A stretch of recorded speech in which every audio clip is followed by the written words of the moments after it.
লেখালেখি করার জন্য যথেষ্ট বই খাতা দোকানে পাওয়া যায়, কিন্তু এইগুলি করে আপনারা বসার স্পেসগুলি রেস্টুরেন্টের নষ্ট করবেন না। তো আগামী 2 মাসের ভিতরেই এই সুইমিং পুলটা উন্মুক্ত করা হবে। আমি যে স্থানটাতে দাঁড়িয়ে আছি এখানে অ্যানিভার্সারি এবং বার্থডে এবং ফ্যামিলি জাতীয় সমস্ত প্রোগ্রামই এখানে করা হয়। পরিবেশ বলার বাহিরে।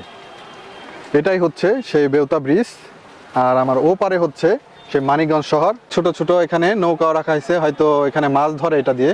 এখানে দিচ্ছে টমেটো, ক্যারট, ক্যাপসিকাম, আর ক্রম দিচ্ছে এবং চিকেন দিচ্ছে, এগ দিচ্ছে, আর বিভিন্ন সস তো আছে এর সাথে। প্রচুর পরিমাণে ক্ষুধাও লাগছে। সব কিছু নিয়ে ওভারঅল ভালো লাগতেছে। পাখির কোলাহল মানে খাবারটার স্বাদটা আরও দ্বিগুণ করে দিচ্ছে। খুব নির্মল প্রাকৃতিক বাতাস, তার সাথে এরকম পিওর গরুর দুধের 1 কাপ চা আপনার বিকালটাকে আরও সুন্দর করে দিতে পারে।